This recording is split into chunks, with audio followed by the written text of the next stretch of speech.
Wilson model formula ही बता दिए चलिए, what was the formula for the economic order quantity? EOQ का क्या फॉर्मूला था? सम किसी को याद है? Under root? Sir, root 2 dr upon k. Yes, what is K here? हाँ, जवाब देते रहिए, what is K here? K is the holding cost, है ना? K is the holding cost per item per day. K is the holding cost per item per day. What is R?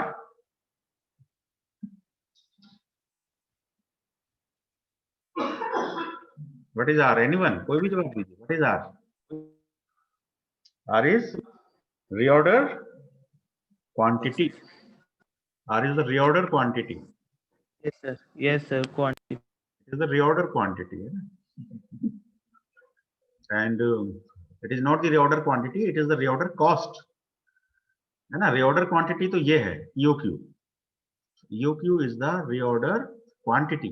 This is the quantity and this R is the cost, not the quantity. What is D? Very much clear, it is demand. So this is the formula for the EOQ given by the Wilson model. तो अभी आज हम discuss करने वाले हैं Wilson model को. आज हम क्रिटिसाइज करेंगे, है ना? मतलब उसकी क्या क्या उसमें दिक्कतें हैं, क्या क्या कमियां हैं, है ना? वो फिजिकल रियल मॉडल वो है या नहीं है, या केवल थ्योरेटिकल मॉडल है. ठीक है, तो विल्सन मॉडल को आज हम थोड़ा सा इसके प्रोज कॉन्स देखेंगे. मतलब ये क्या इसके एडवांटेज है, क्या इसके डिसएडवांटेज है, और इसको थोड़ा सा इस पर हम ब्रेन स्टॉर्मिंग करेंगे. बेसिकली इस मॉडल में क्या क्या इंप्रूवमेंट हो सकते हैं उस पर हम डिस्कस करेंगे. ठीक है, तो चलिए मैं विल्सन मॉडल का जरा सा एक स्कीमेटिक डायग्राम बना दे रहा हूं आपके सामने. So in the Wilson model some stock is kept and that stock is reduced day by day, and it is reduced day by day, and at some time it is zero, and so the stock is zero at some time, and at that time the stock is zero, the stock is refilled or replenished, and it is refilled, and here the quantity is zero. Suppose you are starting from here, so from day 1, day 2, day 3, day 4, day 5, day 6, day 7, day 8, है ना? जो भी आपने लिया, मान लीजिए आप day 10 पे आप यहाँ हो गए. सो ऑन डे 10, मैं एग्जांपल ले रहा हूँ, it may be day 10, it may be day 15 और day 30, whatever. So on day 10 the stock is zero, है ना? The stock is zero day 10. Now on the day 10 the stock is again field, है ना? So on 10th day of evening the stock is zero, but on same 10th day the order has been placed. This is the reorder point. This is the reorder point. An order has been placed for the quantities Q. We are placing an order for Q quantity, and that quantity is available on the same date and time.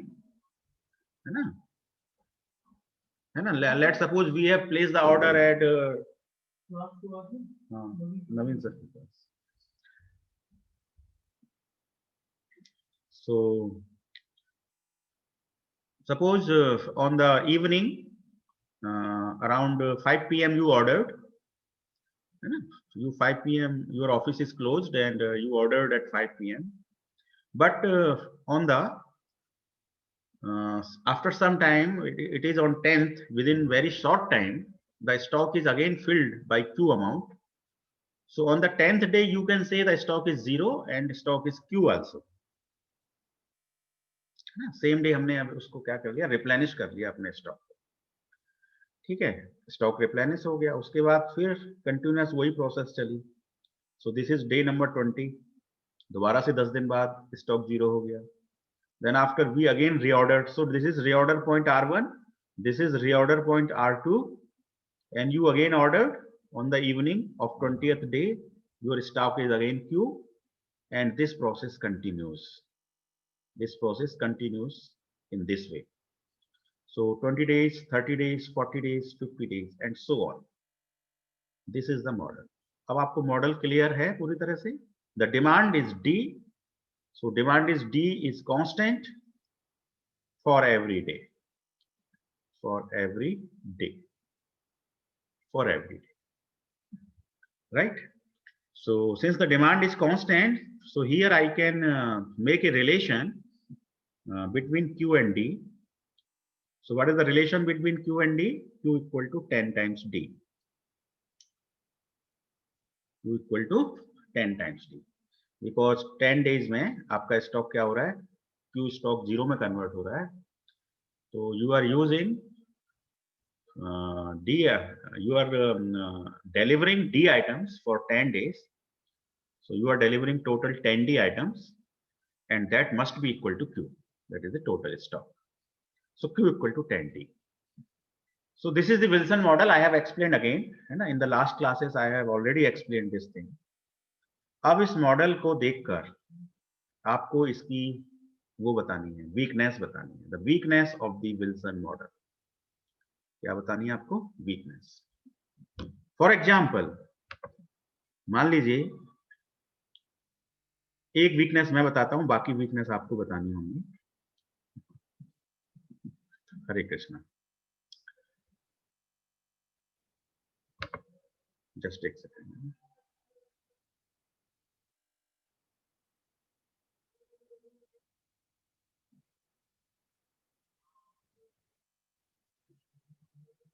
तो जरा सा आप लोग सोचिए कि क्या क्या इसकी जो है कमियां हो सकती हैं.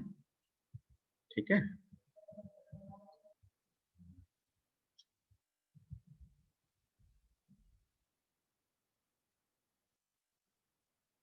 यस. तो विल्सन मॉडल की हम डिस्कशन कर रहे थे वीकनेसेस के बारे में. तो विल्सन मॉडल की वीकनेस क्या क्या हो सकती है? So weakness of the Wilson model. Weakness of Wilson model.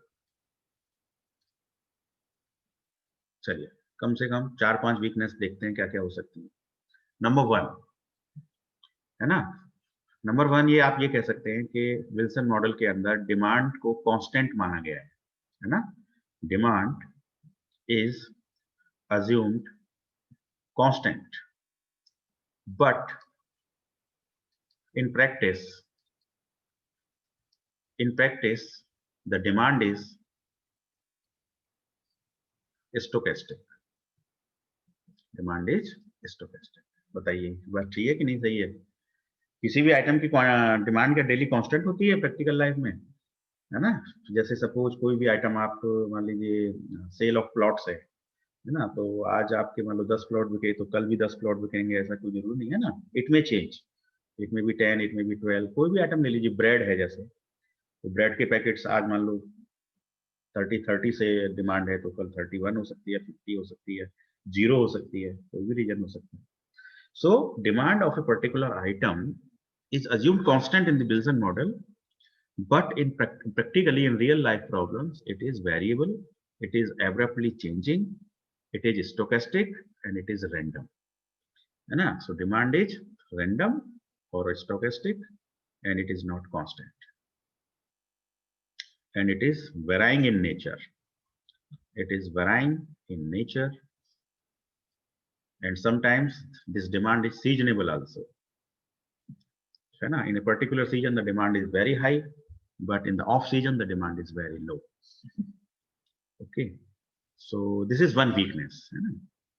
What is the other weaknesses? बताइए आप लोग. कौन बताएगा? आकाश आप बताइए. Yes, sir. हाँ बताइए क्या वीकनेस और हो सकती है विल्सन मॉडल? सर इसमें जैसे हम रीऑर्डर पॉइंट जो होता है वो खत्म होने के बाद स्टार्ट होता है सर. हाँ हाँ बिल्कुल. तो उस टाइम जो हमारी डिमांड होगी वो तो सर रह जाएगी ना. डिमांड उस वक्त होगी नहीं, लेकिन इस मॉडल में डिमांड तो सेम टाइम पे फिल हो रही है ना. सेम टाइम पे फिल हो रही है तो आपको डिमांड रह क्यों जाएगी? मान लो 10th को आपका स्टॉक 0 हो गया, लेकिन 10th को ही आपका स्टॉक क्यू भी हो गया. लेकिन सर टाइम भी तो लगेगा ना रीऑर्डर करने में. रीऑर्डर करने में जो टाइम लगेगा वो हार्डली इस मॉडल में तो विद इन 1 आवर या 2 आवर, वेरी शॉर्ट टाइम में आपको क्वांटिटी मिल जा रही है, तो फिर यहाँ पे शॉर्टेज तो नहीं होगी, है ना। सेम टाइम पे आपका स्टॉक, जैसे ही आपका स्टॉक जीरो हुआ, आपको उतने आइटम्स दे दिए गए स्टॉक में दोबारा से मैन्युफैक्चरर के द्वारा, तो फिर आप डिलीवरी कर सकते हो डीलर्स को या रिटेलर्स को, है ना। तो आपका स्टॉक शॉर्ट नहीं होगा। आप ये कह सकते हैं कि जो ऑर्डर आप कर रहे हैं, तो विल्सन मॉडल में वेरी शॉर्ट टाइम में वो ऑर्डर फुलफिल हो रहा है ना, वो ऑर्डर रिप्लेनिश हो रहा है ना। ऑर्डर को रिप्लेनिश होने में, ऑर्डर को फुलफिल करने में बहुत ही शॉर्ट टाइम अज्यूम किया गया है ना। बट प्रैक्टिकली कोई भी ऑर्डर किया जाता है तो वो शॉर्ट टाइम में रिफिल्ड नहीं हो पाता है, क्योंकि आपको कहीं से आपको प्रोडक्ट मंगाना है, तो प्लांट से आपके वेयर हाउस पे प्रोडक्ट आएगा, तो क्या वो प्रोडक्ट बिल्कुल शॉर्ट टाइम में आ जाएगा, आपने ऑर्डर किया और बस आ गया? नहीं आएगा। तो उसमें कुछ न कुछ आपको क्या लगता है, टाइम लगता है ऑर्डर को अचीव होने में, ऑर्डर को फुलफिल करने में। तो यस। उस ऑर्डर को हम क्या कहते हैं, उस टाइम को हम कहते हैं लीड टाइम। उसको हम क्या कहते हैं? Lead time. Lead time is the time which is taken by some order to fulfil it, है ना। किसी ऑर्डर को फुलफिल होने में जितना समय लगता है उसे हम लीड टाइम कहते हैं। ठीक है। तो मान लीजिए कि आपने इस पर्टिकुलर पॉइंट पे ऑर्डर किया, ठीक है, और ऑर्डर को फुलफिल होने में मान लीजिए 3 डेज लगते हैं, तो 3 डेज आपका क्या है, लीड टाइम है। किसी ऑर्डर के फुलफिल होने में यदि 3 डेज का समय लगता है, तो वो आपके लिए क्या है, लीड टाइम है। तो 3 दिन के लिए आपका 3 दिन के लिए आपका स्टॉक जीरो बना रहेगा, है ना, क्योंकि आपका स्टॉक 3 दिन बाद रिप्लेनिश होगा, प्रैक्टिकली, फिजिकली, रियली, है ना। इन रियल लाइफ आपका स्टॉक 3 दिन बाद फिल होगा, लेकिन विल्सन मॉडल में यह जूम कर लिया गया कि आपका स्टॉक उसी दिन फुलफिल हो रहा है, मतलब उसमें लीड टाइम जीरो है। और लीड टाइम प्रैक्टिकली जीरो हो नहीं सकता है ना, क्योंकि ट्रांसपोर्टेशन से भी प्रोडक्ट की डिलीवरी होती है। प्रोडक्ट की डिलीवरी कोई डिजिटल डिलीवरी तो है नहीं, it is physical delivery, so it takes time, so that time is lead time. So in the Wilson model, the lead time is assumed zero, है ना। The time taken for the replenishment of the order has been taken 0 minutes or 0 seconds. That's why it is not practically correct. So second weakness हम लिख सकते हैं, the time for replenishment of the order or the particular order is assumed zero in Wilson model. But in real life, this lead time is not zero. The lead time is not zero. Okay, it is, the lead time is stochastic in nature. Stochastic in nature. मतलब बहुत सारी industries में आप देखेंगे कि lead time fixed होता है, वो कहते हैं कि हम डिलीवरी दे देंगे आपको, 3 दिन के अंदर डिलीवरी दे देंगे, कोई भी ऑर्डर हो, है ना। तो उनका लीड टाइम क्या है, कांस्टेंट है। और कुछ कंपनीज, कुछ इंडस्ट्रीज ऐसी हैं जहां पे वो कहती हैं कि अनसर्टेन है ना, कभी बोले 3 दिन भी लग जाता है, कभी 4 दिन भी लग जाता है किसी प्रोडक्ट की डिलीवरी होने में, ऑर्डर की डिलीवरी होने में। समटाइम्स जल्दी आ जाता है, समटाइम्स टाइम लगता है ना। कभी ट्रांसपोर्टेशन फंस गया, कहीं ट्रक में पंचर हो गया, ड्राइवर ने स्ट्राइक कर दी, है ना। बहुत सारी अनसर्टेनिटीज होती हैं ट्रांसपोर्टेशन। तो लीड टाइम ट्रांसपोर्टेशन की अनसर्टेनिटी से इफेक्टेड होता है ना। तो sometimes industries lead time variable होता है ज्यादातर प्रैक्टिकल लाइफ में। सो it is random, and it is stochastic in nature, and it is variable, it is not constant, and it is not zero. इतनी सारी कमियां हैं देखो विल्सन मॉडल के अंदर। सबसे पहले तो डिमांड को जिन्होंने मान लिया कि कांस्टेंट है, डिमांड कांस्टेंट हो ही नहीं सकती है प्रैक्टिकल लाइफ में। दूसरे टाइम पॉइंट में उन्होंने लीड टाइम को जीरो अज्यूम कर लिया, है ना। हालांकि अच्छा एफर्ट है, सबसे पहले एक थ्योरेटिकल मॉडल बनता है, उसके बाद ही फिर उसकी हम कमियों को दूर करते हैं। जब वीकनेस होती है तभी तो उनको हम फिर रिफाइन करते हैं 1 by 1, ठीक है, so Wilson model is purely theoretical, it is not a real model, it is purely theoretical model. तो इसकी वीकनेस में आपने देखा कि इसकी डिमांड का एक पॉइंट है, आप दिमाग में रखिएगा, ये पूछा जाता है what are the weakness of the Wilson model. और दूसरा, इसमें लीड टाइम को जीरो अज्यूम किया गया है, but lead time is not zero and it is not constant and it is variable and it is stochastic and random in nature. I think this point is clear now. So first point is clear, second कोई doubt तो नहीं है first और second point में? आकाश? No no sir. Sir. Very good. अब आपको तीसरी कमी बतानी है इस विल्सन मॉडल की। What is the third weakness of this model? इसको हम क्लियर कर देते हैं और आपको थर्ड वीकनेस बतानी है। So weakness of Wilson model, पहली वीकनेस हम डिस्कस कर चुके हैं, वो डिमांड के बारे में है। ठीक है, demand is stochastic, demand is not constant, है ना।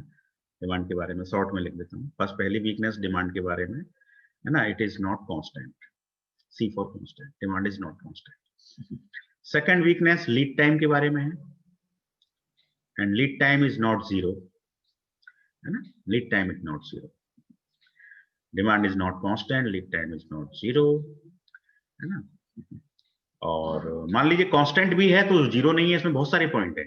लीड टाइम जीरो नहीं है, जीरो की जगह वो 4, 5, 6 कुछ भी हो सकता है ना। यदि 4, 4, 4 है हर जगह, हर बार 4, 4, 4 है, तो फिर वो कांस्टेंट है ना, लेकिन जीरो तो फिर भी नहीं है। तो it may take some constant value, lead time may have some constant value, ठीक है। And lead time may have varying in nature, sometimes change रहता है, 4 दिन, 5 दिन, 6 दिन, 7 दिन, वेराइंग इन नेचर भी होते हैं। ठीक है, थर्ड वीकनेस बतानी है आपको। What is the third weakness of the Wilson model? Model को देखिए ध्यान से, वीकनेस पता लगेंगे आपको। मॉडल को सर, हाँ बोलिए।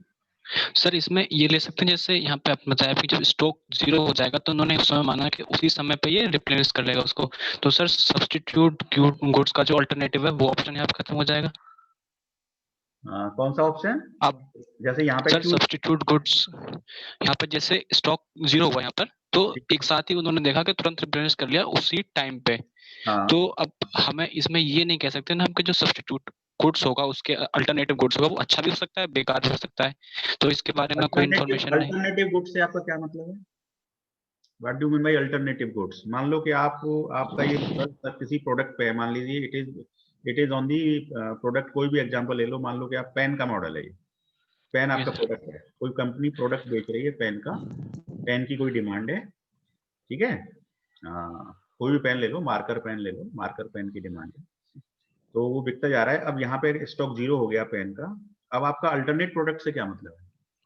सर अल्टरनेट प्रोडक्ट से ऐसे मतलब है, जैसे अभी ये जो मार्कर था, सपोज कर सकते हैं इसकी जो डिजाइन होगी वो, अब तो बहुत तरह के आते हैं मार्कर, मोटे वाला डिजाइन का आता है, ऐसे अगर एक साथ ही इसे जो स्टॉक था वो जीरो हुआ, अब हम इसी के ऊपर तो आएंगे, मतलब जैसा हमारा डिजाइन था पहले मार्कर का, हम उसी के ऊपर आएंगे हम। लेकिन इसमें ये भी देख सकते हैं ना कि इससे वो बेटर, जो हम अगला सब्स्टिट्यूट देखें इसका, वो बेटर भी हो सकता है और खराब भी हो सकता है, दोनों बात हो सकती है, लेकिन एज सच तो पता नहीं चल रहा है यहाँ से कुछ, मैं ये कह रहा था। नहीं, देखो अब आप चले गए, देखो हमारी कंपनी में बहुत सारे डिपार्टमेंट हैं, ठीक है। सबसे पहले मान लीजिए मैं डिजाइन ले लेता हूँ, मार्कर की डिजाइन हुई, डिजाइन होके फिर उसकी मैन्युफैक्चरिंग हुई प्रोडक्शन डिपार्टमेंट में, ठीक है। प्रोडक्शन डिपार्टमेंट ने मैन्युफैक्चरिंग करके उसको डाल दिया कंपनी के उसमें, प्रोडक्शन करके भेज दिया वेयर हाउस में। कहाँ भेज दिया? Ware house. वेयर हाउस से आ गया डीलर पे, ठीक है। डीलर ने डिमांड की कि मुझे पेन चाहिए, 10 पेन की रिक्वायरमेंट है। कितने पेन की रिक्वायरमेंट है? डीलर ने ऑर्डर दिया कि मुझे 10 पेन्स की रिक्वायरमेंट है, या 30 या 100 पेन्स की रिक्वायरमेंट है, ठीक है। तो वेयर हाउस ने उसको 100 का डिमांड सप्लाई कर दिया, ठीक है। तो आपको यहाँ 100 मार्कर्स मिल गए। अब ये 100 मार्कर्स डेली डिमांड के हिसाब से यहाँ पे जीरो हो गया स्टॉक, ठीक है। जीरो होते ही आपने फिर ऑर्डर किया, तो ये तो इन्वेंट्री मॉडल है है ना। ये कोई ये नहीं है कि हम मार्कर की डिजाइन को बदल देंगे। मार्कर की डिजाइन यदि चेंज होगी तो वो तो डिजाइन डिपार्टमेंट चेंज करेगा, ठीक है। इन्वेंट्री मॉडल का उससे कोई लेना देना नहीं है। यदि वो डिजाइन, यदि वो कंपनी कई तरह के मार्कर बनाती है मान लीजिए, तो हर मार्कर एक अलग प्रोडक्ट होगा, है ना। हर मार्कर एक अलग प्रोडक्ट होगा और हर प्रोडक्ट के लिए एक अलग इन्वेंट्री मॉडल होगा। तो हम ये जो बात कर रहे हैं ये हम किसी पर्टिकुलर प्रोडक्ट को लेके कर रहे हैं, ठीक है। और आप जो बात कह रहे हैं कि स्टॉक जीरो हो गया फिर नया प्रोडक्ट आएगा तो उसमें नई डिजाइन होगी, ऐसा कुछ भी नहीं है। प्रोडक्ट इज फिक्स्ड, उसकी डिजाइन इज फिक्स्ड, है ना, उसका कॉस्ट इज फिक्स्ड, उसका कलर हो सकता है वो 3 कलर्स में आता हो तो हम उसको फिर डिफरेंट कलर बोल सकते हैं, वो तो हो सकता है। बट ऐसा नहीं है कि हम दूसरा ही मार्कर लाके देंगे, ये मत सोचिए दिमाग में, है ना। वो तो काम डिजाइन और अलग अलग टीम का वर्क है। मेरे ख्याल से आप समझ पाए, जिसने भी बोला था अभी, है ना। आप अभी दूसरी दिशा में भटक गए, दूसरे आपको, आप डिजाइन और प्रोडक्शन की बात करने लग गए। प्रोडक्ट बन चुका है, ठीक है, और हम तो केवल यहाँ पे रीऑर्डर कर रहे हैं कि भाई अब मार्कर का स्टॉक जीरो हो गया है और आप ऑर्डर करिए और हमको 50, हमको इतने 100 मार्कर्स दोबारा से भेजिए। सर हाँ इसमें जैसे जो मैंने सोच के कहा था एग्जांपल, वो मैंने उसका दिया था, वो ले सकते हैं एग्जांपल, जैसे बेवरेजेस वगैरह का एग्जांपल, वो सोच के कहा था मैंने। बेवरेज का किसी का भी ले लो, जैसे सर जैसे मैंने जो सोच के मैंने ये कहा था, देखो जैसे अभी जो डिमांड है वो मान लीजिए कॉफी। पेप्सी, मान लीजिए पेप्सी 300 ml, ठीक है, एक आता है ना मार्केट में 300 ml वाली पेप्सी की आती है, आधा लीटर 1 लीटर, कोई भी ब्रांड ले लीजिए। तो मान लीजिए आप पेप्सी 300 ml पे काम कर रहे हैं, तो आपका ये पेप्सी 300 ml डिमांड के अकॉर्डिंग, अब पेप्सी 300 की जो डिमांड है वो क्या वो कांस्टेंट होगी? इज नॉट कांस्टेंट, वो भी बदलती रहती है। तो वो हम डिस्कस कर चुके हैं पॉइंट नंबर 1 में। अब जैसे ही पेप्सी का स्टॉक यहाँ जीरो हुआ, आपने ऑर्डर किया कि हमें 100 पेप्सी की बोतल्स दीजिए, आपका ऑर्डर गया, तो उस ऑर्डर को रिप्लेनिश होने में कुछ समय लगेगा, वो लीड टाइम है। तो वो लीड टाइम हमने विल्सन मॉडल में 0 मान रखा था, वो हमने पॉइंट नंबर 2 में डिस्कस कर लिया। अब आप यदि ये कहें कि मेरा स्टॉक जीरो हो गया और अब मैं जो 300 ml की बॉटल ऑर्डर करूंगा तो वो मुझे सेम क्वालिटी की मिलने वाली है। कंपनी कोई अपनी क्वालिटी को थोड़ी चेंज कर रही है कि वो पेप्सी 300 ml में कोई अलग से इंग्रेडिएंट मिला देगी। जैसा इंग्रेडिएंट फिक्स हो गया है वही इंग्रेडिएंट चलेगा बार बार। तो that product is also fixed, Pepsi 300 ml is fixed. मेरे ख्याल से क्लियर हुआ। प्रोडक्ट फिक्स है, प्रोडक्ट की में कोई चेंजिंग होगी तो वो तो फिर कौन चेंज करेगा? वो डिजाइन डिपार्टमेंट चेंज करेगा, डिजाइनर चेंज करेगा तो नई डिजाइन बनाएगा, नई डिजाइन मैन्युफैक्चर होगी तो वो फिर हमारे लिए अलग प्रोडक्ट होगा, उसका मॉडल फिर अलग तरीके से चलेगा, ठीक है। Okay sir. सर हाँ वैसे तो मैं ये कह रहा था, अगर गलत हो तो बताना, कि जैसे अभी बेवरेजेस की बात करता हूँ, टी और कॉफी की बात करता हूँ, तो मैंने एक प्रोडक्ट लिया अपना, कॉफी का ले लिया। तो हाँ अगर जैसे यहाँ पे जीरो हुआ, ठीक है, तो अब लीड टाइम में जीरो का उन्होंने ये कहा कि जैसे कॉफी अब जीरो, तो कॉफी तुरंत ही रिप्लेनिश हो जाएगी, वो आ जाएगा स्टॉक में। तो अब मैं नहीं, यहाँ कैसे पे कैसे आ जाएगा स्टॉक में, कैसे आ जाएगा स्टॉक में बताओ। लीड टाइम तो जीरो मान रखा है ना सर इन्होंने तो। नहीं वो तो कमियां हैं, प्रैक्टिकली तो नहीं आएगा। हाँ, प्रैक्टिकल नहीं आएगा, वही मैं बता रहा हूँ इनके अकॉर्डिंग। एक तो हाँ वो हाँ तो आ गया, तो जब हाँ वो जीरो हो गया यहाँ पर, तो अब हम जैसे हम्म, मॉडल में कहा है कि वो तुरंत ही रिप्लेनिश हो जाएगा। तो अब हाँ हम किसी और इतने मीन टाइम में हम हाँ इस मॉडल के अकॉर्डिंग हम अल्टरनेटिव ऑप्शन, जैसे उसके टी भी हो सकता है, ये भी हो सकता है, हम ये नहीं देख पाएंगे उसकी डिमांड भी बढ़ेगी या क्या रहेगी। नहीं तो नहीं इस पे मैं कह नहीं रहा नहीं, था वो मैं। वो नहीं नहीं नहीं, उस पे नहीं, उस पे तो जाना ही नहीं है। देखो आपने तो प्रोडक्ट ही बदल दिया। आप ओके। कॉफी की जगह कस्टमर को टी सप्लाई कर रहे हो। Customer is not interested in taking tea. हो सकता है कोई कस्टमर एग्री हो, कोई कस्टमर एग्री ना हो, तो वो हाँ तो, सर, हाँ वो तो अलग चीजें हैं, है यही ना। बात। वो अभी प्रोडक्ट प्रोडक्ट एक ही प्रोडक्ट पे बात करते हुए विल्सन मॉडल की कमियां देखी हैं, ठीक है। अवर product is fixed, one product के हिसाब से। तो 2 कमियां हो चुकी हैं, एक तो डिमांड कांस्टेंट नहीं है, एक लीड टाइम कांस्टेंट नहीं है, और क्या कमियां हैं इसमें?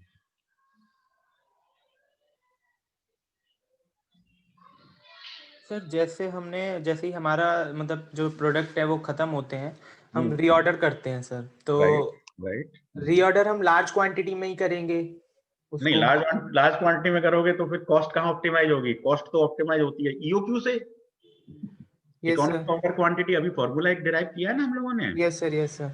EOQ is under root 2 D R by, इसमें एक न्यूमेरिकल भी कराया था मैंने। Yes sir. और मैंने उसमें बहुत सारी परम्यूटेशन लगाए थे कि इतने ऑर्डर करें तो क्या कॉस्ट आती है, इतने ऑर्डर करें तो क्या कॉस्ट आती है। तो EOQ यदि आपने यहाँ पे मान लो 100 बॉटल्स की जगह पे 1 लाख बॉटल्स ऑर्डर कर दिया, तो 1 लाख बॉटल में तो आपकी कॉस्ट बहुत बढ़ जाएगी। कोई फायदा थोड़ी कर रहे हो आप ज्यादा ऑर्डर करके, अपना नुकसान ही कर रहे हो आप। तो आप नहीं करना है कि कितना ऑर्डर करना है, वो EOQ फॉर्मूले से आपको कि बस खाली हुआ और मंगा लिया। सब चीजें माइंड में रखनी पड़ती है। जैसे मान लीजिए कि किसी कंपनी का 3 डेज का लीड टाइम है, ठीक है, 3 डेज का। तो यदि आपका स्टॉक 0 होने वाला है तो 0 होने से 3 दिन पहले, 1 2 3 3 दिन पहले, ठीक है, 3 डेज बिफोर, 3 दिन पहले ही आप ऑर्डर क्यों नहीं कर देते? 3 दिन पहले ही आप ऑर्डर कर दीजिए, तो 3 दिन बाद आपका जैसे ही स्टॉक 0 होना होगा उसी दिन आपका स्टॉक आ जाएगा। तो फिर तो आपकी शॉर्टेज खत्म हो जाएगी, है ना। तो एक ये Yes, कर लिया। ये तो कर सकते हैं ना भाई, जितना हमारा लीड टाइम है उतना दिन पहले हम ऑर्डर कर दें। यदि हमारा लीड टाइम 5 डेज है तो 5 डेज बिफोर ऑर्डर कर दें, 3 डेज है तो 3 डेज बिफोर ऑर्डर कर दें। तो हमारा विल्सन मॉडल फिर तो चल जाएगा ना उसी तरह। फिर क्या दिक्कत है विल्सन मॉडल? विल्सन मॉडल में एक इंप्रूवमेंट कर दें कि जो ऑर्डर हम स्टॉक 0 होने पे कर रहे थे वो ऑर्डर हम 3 डेज बिफोर कर दें। तो सर ये भी तो एक कमी हुई ना, इम्प्रूवमेंट कर रहे हैं ना सर हम तो। हाँ, ये कमी है, बिल्कुल है। ये तो कर सकते हैं कि विल्सन मॉडल में जो ऑर्डर हो रहा है वो बिल्कुल स्टॉक 0 होने वाले दिन हो रहा है। तो इस जो कि प्रैक्टिकली पॉसिबल नहीं है कि 0 दिन होने पे आपने ऑर्डर किया और आपका ऑर्डर फुलफिल हो गया। ऑर्डर को फुलफिल होने में 3 दिन लगेंगे। तो इट्स बेटर कि आप 3 दिन पहले ही ऑर्डर कर दें, तो वो आराम से स्मूथली फुलफिल हो जाएगा जिस दिन स्टॉक 0 हो रहा हो। ठीक है। तो तीसरा पॉइंट हम ये लिख सकते हैं कि the product should be ordered. मेरे कितना टाइम हुआ है अभी? टाइम हो गया। So the product should be ordered L days before. L days before, यहाँ पे L क्या है? Lead time. जो भी लीड टाइम हो हमारे प्रोडक्ट का उसके अकॉर्डिंग हम उतने दिन बिफोर कर सकते। तो 3 कमियां हम डिस्कस कर चुके हैं और आज की क्लास को यहीं एंड करते हैं। अगली क्लास में हम लोग इसी को और आगे बढ़ाएंगे, कुछ और नए मॉडल्स पे बात करेंगे। ठीक है। It is quite interesting. अच्छा लग रहा होगा आप लोगों को डिस्कशन से भी, है ना? ये मॉडल समझने में अच्छा लग रहा है? Yes sir. हाँ, तो चलिए अभी मैं स्टॉप शेयर कर रहा हूँ। कोई क्वेरी हो तो बोल दीजिए, अदरवाइज नेक्स्ट क्लास में मिलते हैं अपन। ठीक है। Okay, thank you, thanks for watching.